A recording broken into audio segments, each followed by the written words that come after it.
El diseño, como estamos diciendo, es un plan o estrategia para responder al problema de la investigación. Si no hay problema, no hay diseño. Si no hay problema, no hay un plan. Y si no hay un problema, no hay estrategia. Eso es fundamental que tengamos en cuenta. Por lo tanto, la selección del diseño metodológico está determinado por el tipo de investigación a realizar y la hipótesis que aprobarse durante el desarrollo de la investigación. ¿Ven? Depende mucho esto, y esto es importante que tengamos en cuenta. Cuando veamos los tipos del diseño de metodológico o el tipo de investigación, vamos a saber, por ejemplo, que yo no puedo hacer un experimento para hacer una investigación descriptiva, ¿cierto? ¿Por qué no lo haría? Porque ustedes ya deben acordarse cuando hemos visto lo que son variables, ¿no? En el tipo de investigación descriptiva no manipulamos las variables. Las variables, en las investigaciones descriptivas no se establece una relación entre ellas, ¿no? Sino simplemente las vamos a describir.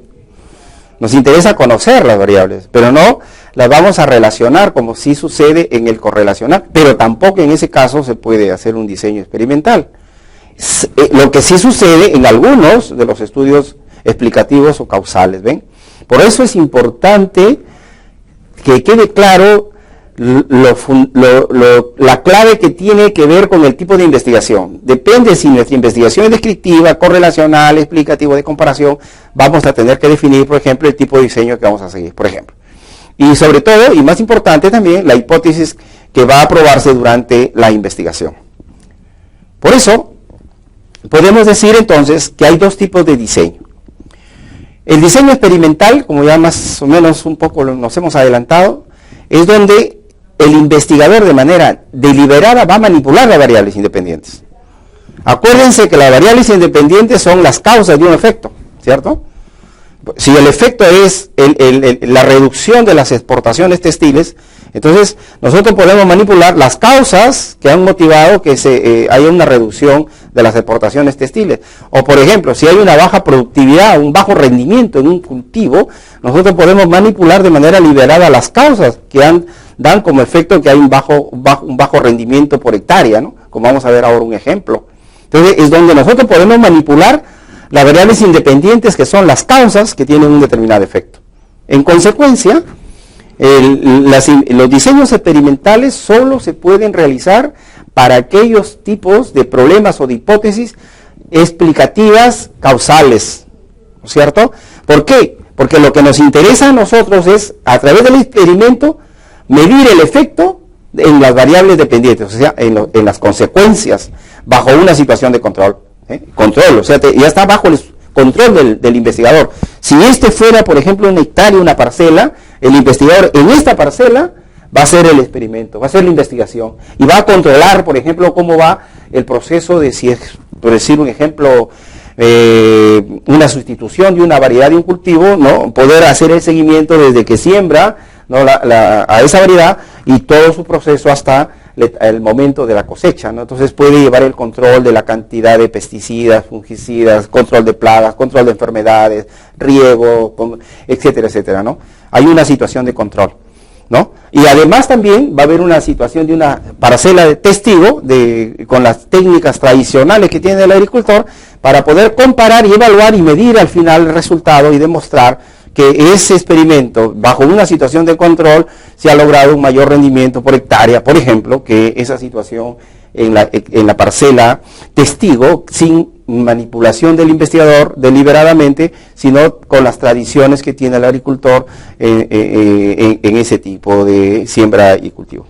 En cambio, lo no experimental simplemente es observar a las variables tal como se manifiestan en la realidad, para proceder a su posterior análisis. ¿Sí? Ahí no manipulamos de manera deliberada las variables, como podemos ver algunos ejemplos. Por ejemplo, si nosotros queremos ver, por ejemplo, describir cuáles son las características principales del desempleo en Lima metropolitana, ahí no vamos a manipular, sino vamos a observar, por ejemplo, que una de las variables principales del desempleo en la ciudad de Lima es la edad, por ejemplo, ¿no? Podemos concluir que, de acuerdo a los datos obtenidos de la REIA, las personas que tienen más de 40 o de 35 años arriba son las que se encuentran en un mayor porcentaje, por ejemplo, de desempleo.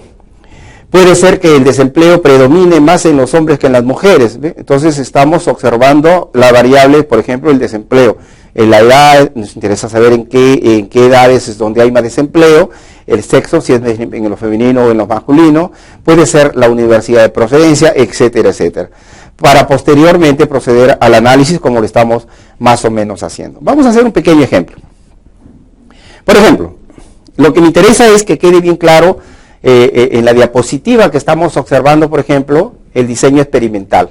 Si nosotros observamos en los dos primeros, podemos ver, por ejemplo, podemos observar, ¿no?, que en un campo X, por ejemplo, vamos a comparar cuál es el rendimiento que hay entre una semilla nativa y una semilla mejorada, ¿no es cierto?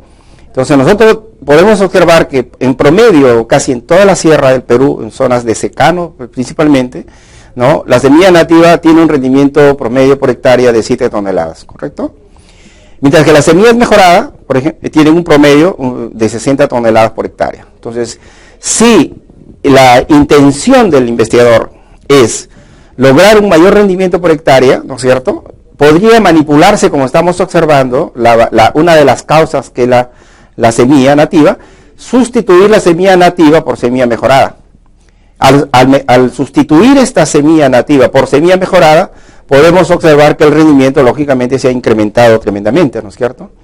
Pero a la vez también podemos hacer, no solamente manipular la semilla mejorada, sino también adicional a la semilla, sustituyendo a la nativa por la mejorada, podemos utilizar un uso de riego tecnificado, o sea, riego por goteo, riego por aspersión. Podemos hacer un control de plagas y enfermedades, que son ya 3 indicadores, 3 variables que estamos utilizando, manipulando, para lograr justamente el rendimiento de 60 toneladas por hectárea, versus las 7 toneladas de una semilla nativa. Entonces, como estamos observando, eso sí es un experimento que puede ser manejado, manipulado, porque la finalidad es incrementar el rendimiento por hectárea del cultivo de papa en esa realidad, en esa región, en esa zona que nos interesa mejorar, no solamente los ingresos del agricultor, sino mejorar sobre todo el abastecimiento de la producción de papa, por ejemplo, al mercado nacional, si esa es la intención. Entonces, como estamos observando, los diseños experimentales nos permiten a nosotros, ¿no?, poder manipular las variables independientes, que son las causas. En este caso, la semilla nativa es una causa y el rendimiento es un efecto por hectárea. La semilla mejorada es una causa, el rendimiento por hectárea es otro efecto, ¿ven? La semilla mejorada es una causa que va a coadyuvar al rendimiento por hectárea, pero adicional a la semilla mejorada son 3 las causas que van a ayudar a incrementar el rendimiento por hectárea. La semilla mejorada, causa 1, uso de riego tecnificado, causa 2, control de plagas y enfermedades, causa 3. O sea, en este caso es multi o pluricausal, ¿ven? O sea, la variedad de las investigaciones experimentales y sobre todo explicativas es que nos permite manejar más de una, más de 2 o varias variables causales, como también se puede producir a partir de una causa muchos efectos. Esto es importante que quede bien claro. En consecuencia, como dijimos al comienzo, haciendo más o menos una síntesis hasta lo que hemos visto hasta ahora. A partir de la hipótesis, ¿no es cierto?, que nosotros hemos ya formulado en la etapa anterior, ¿verdad?, marco teórico y la hipótesis de investigación, y que a partir de la hipótesis hemos procedido a la operacionalización de las variables que la constituyen a esta hipótesis, ¿no es cierto? La operacionalización de la variable ya sabemos que son las subvariables que podemos operacionalizar, es decir, cuáles son los indicadores que me ayudan a medir a la variable. Pero a estas variables las tenemos que definir de manera conceptual, es decir, definir qué entendemos por esa variable. Por ejemplo, ¿qué es una semilla nativa? Esa es una definición conceptual. Tengo que tener muy claro eso, que no es igual a definir a una semilla mejorada. ¿Me entienden?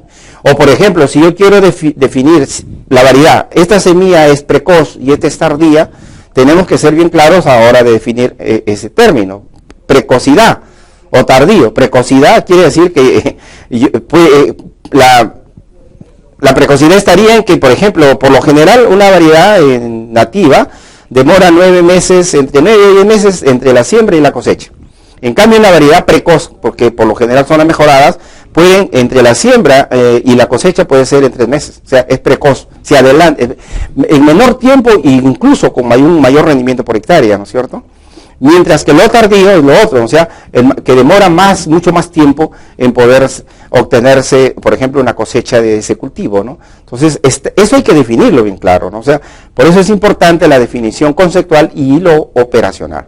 Muy bien.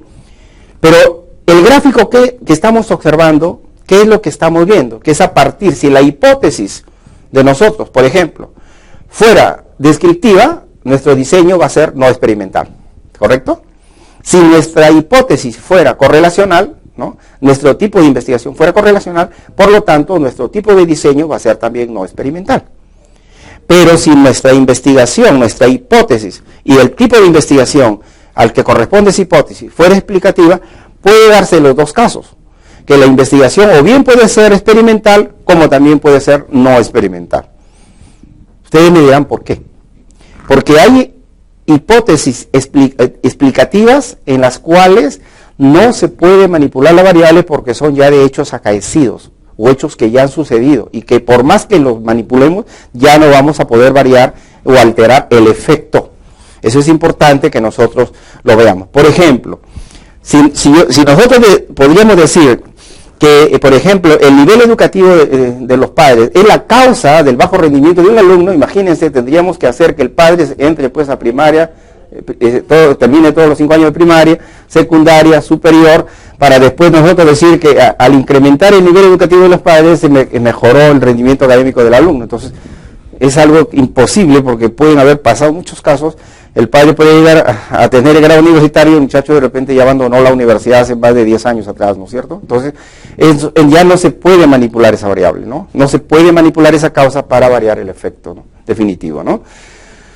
Por lo tanto, como estamos observando, depende del tipo de investigación, ¿no es cierto?, que estamos haciendo para dar la solución a esa hipótesis, el tipo de diseño experimental o no experimental, ¿correcto?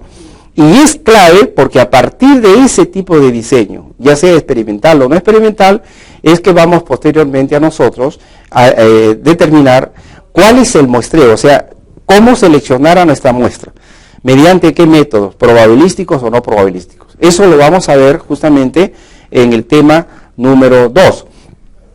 Pero como vuelvo a repetir entonces, aquí vemos la importancia que tiene, mis queridos alumnos y alumnas, de que ustedes no descuiden todos los temas que hemos tratado desde la primera unidad de aprendizaje y la segunda unidad de aprendizaje.